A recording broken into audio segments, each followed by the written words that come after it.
मेरे channel maths गुरुजी में दोस्तों पिछला वीडियो में मैं आपको पढ़ाया था वर्क, और इस ये वीडियो में मैं आपको जैसे बोला था कि आज मैं पढ़ाने वाला हूँ पावर, और हो सके तो मैं आपको एनर्जी पढ़ा दूंगा, पर अभी हम पावर से शुरुआत करते हैं। तो दोस्तों पावर आज मैं आपको पढ़ाने आ रहा हूँ। बहुत इंपॉर्टेंट टॉपिक है ये भी, क्लास 9th 10th, लेकिन अभी मैं क्योंकि 10th के लिए बना रहा हूँ तो ये 10th के लिए इम्पॉर्टेंट है दोस्तों। तो पावर से आप क्या समझते हैं? Power is the rate of doing work, मतलब आप कितना वर्क करते हैं, किस रेट से करते हैं, उसको हम कहते हैं पावर। ठीक है, तो रेट ऑफ डूइंग वर्क, इसको हम कहते हैं पावर। पावर बहुत इंपॉर्टेंट टॉपिक है क्लास 10 के लिए, और एग्ज़ाम्स में बहुत पूछे जाते हैं। तो एग्ज़ाम में मैं आपको ये भी बताऊंगा कि वर्क और पावर में डिफरेंस क्या है, पावर और एनर्जी में डिफरेंस क्या है, और वर्क और एनर्जी में डिफरेंस क्या है। ठीक है, सब मैं आपको डिटेल स्टडी में आपको पढ़ाऊंगा। ठीक है दोस्तों, तो चलिए अब मैं बताता हूँ आपको पावर का फॉर्मूला क्या है। पावर क्योंकि रेट ऑफ डूइंग वर्क है, तो हम लिख सकते हैं power equal to work by time, rate of doing work by time, तो W/T। तो इसको हम कहेंगे power equal to work by time.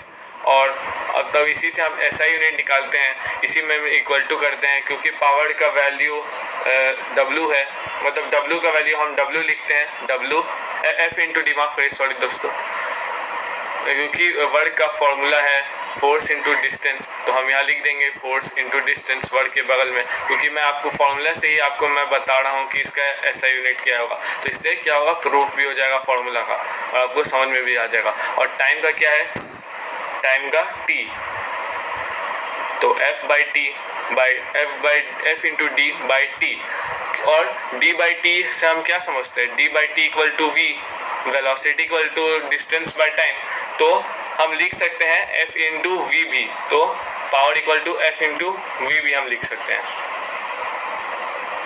तो एक तो फॉर्मूला ये हो गया पावर का, और एक दूसरा हो गया F इंटू वी, और एक दूसरा हो गया W/T। एक ये हो गया और एक ये हो गया, तो दो फॉर्मूले हैं इसके। ऐसे आप मेनली ये जनरली यही यूज़ होता है, ये वाला फॉर्मूला, ये ज़्यादा इम्पॉर्टेंट है, पर कोई चीज़ में F इंटू वी भी काम आता है, क्योंकि D/T है वेलोसिटी का, इसलिए। ठीक है दोस्तों, तो चलिए अब हम आगे बढ़ते हैं। और W/T है, तो पावर का ऐसा यूनिट होगा क्या, वॉट, WA/T।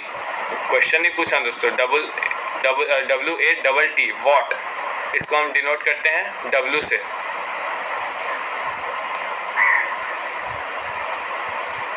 है दोस्तों, और 1 watt equal to 1 joule per second, 1 watt equal to 1 joule per second. ये दोस्तों मतलब 1 जूल पर सेकेंड।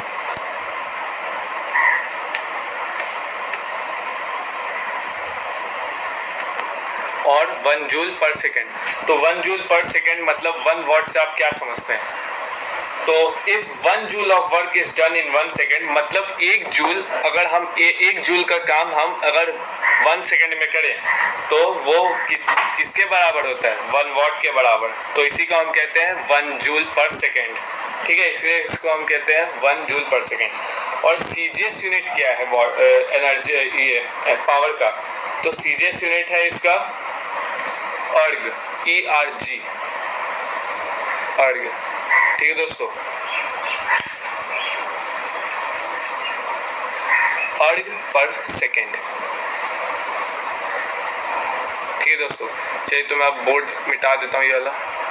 तो दोस्तों एक चीज़ था कि 1 वॉट इक्वल टू क्या होता है, तो 1 वॉट इक्वल टू होता है 10 का पावर 7 अर्ग पर सेकेंड। ये होता है वॉट और अर्ग के बीच में रिलेशन। मैं आपको बता चुका हूँ वर्क और ये जूल के बारे में रिलेशन, और ये है वर्क और अर्ग के बारे में रिलेशन। तो चलिए अब हम बढ़ते हैं पावर की तरफ।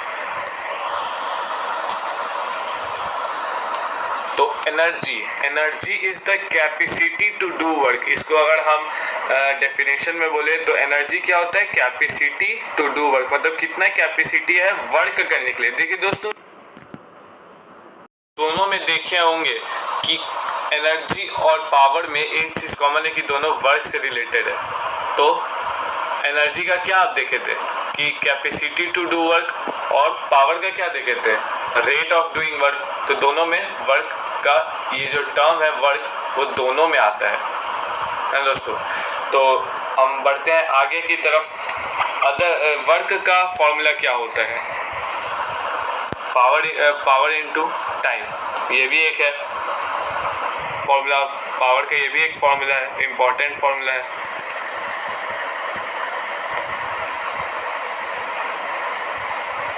ठीक है दोस्तों, तो इसी को हम 1 जूल भी कहते हैं।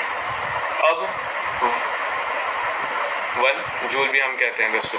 अब मैं बताने जा रहा हूँ आपको 1 किलोवाट आवर का फॉर्मूला। 1 किलोवाट आवर, 1 किलोवाट का हम डिनोट करते हैं 1 kWh से भी। तो 1 kWh इक्वल टू 1000 वाट। 1000 वाट, जी हाँ दोस्तों, 1000 वाट। तो 1000 वाट, जिसको हम पावर भी कहते हैं, इंटू 3600 सेकेंड, मतलब 1 आवर। तो 1 आवर को मैं सेकेंड्स में डिनोट कर दिया हूँ ताकि हम सेकेंड्स में रहे, वाट पर सेकेंड, जिससे पावर इनटू टाइम आ जाए। तो 3600 सेकेंड इक्वल टू 1 आवर। ठीक है दोस्तों, और तो 1 किलोवाट आवर होता है 1000 वाट इंटू 3600 सेकेंड। अब मैं आपको इसका डेफिनेशन बताऊंगा। तो डेफिनेशन क्या होता है कि कोई भी एनर्जी जो हम 1 घंटे में करें, मतलब कोई भी एनर्जी जो हम 1 घंटे में उसको एनर्जी हम उस पर स्पेंड करें, या तो कोई इंस्ट्रूमेंट से या तो डिवाइस से 1000 वाट की मदद से, उसको हम कहते हैं किलोवाट आवर। तो इसको हम इंग्लिश में बोलेंगे कुछ ऐसे, the energy spend in 1 hour. Energy जितना हम 1 घंटे में एनर्जी लगाते हैं कोई भी इंस्ट्रूमेंट से या कोई डिवाइस से, वो कितना पावर, 1 पावर जो है 1000 वाट इन 1 our is called 1 kilowatt hour. ठीक है दोस्तों, तो ये हुआ आपका 1 किलोवाट आवर का डेफिनेशन, एक फिजिक्स के टर्म में एक डेफिनेशन। और अब मैं आपको बताऊंगा 1 कैलोरी इक्वल टू कितना होता है, इसका यूनिट 1 कैलोरी। तो हम 1C इसको लिखते हैं, 1 कैलोरी इक्वल टू, तो 1 कैलोरी इक्वल टू 4.18 दोस्तों, sorry,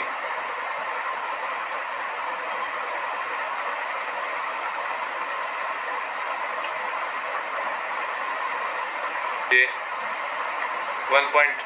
4.186 joule equal to 4.2 joule.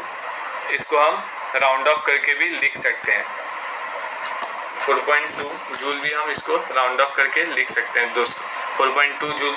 तो ये हुआ 1 कैलोरी का, बहुत इंपॉर्टेंट था, एग्जाम में पक्का पूछा जाता है, और इसका न्यूमेरिकल्स भी आपको आएंगे। तो मैं न्यूमेरिकल्स भी सॉल्व करूँगा। वर्क मेरे पिछले वीडियो में, अगर आपको वर्क का भी वीडियो देखना है तो लिंक डिस्क्रिप्शन में दिया हुआ है, आप उसको देख लें, नीचे दिया हुआ है डिस्क्रिप्शन में। और कैसी लगी आपको ये वीडियो, और अगर अच्छी लगी तो लाइक कर दे दोस्तों, और सब्सक्राइब भी कर दे दोस्तों। ठीक है दोस्तों, तो thank you for watching my video.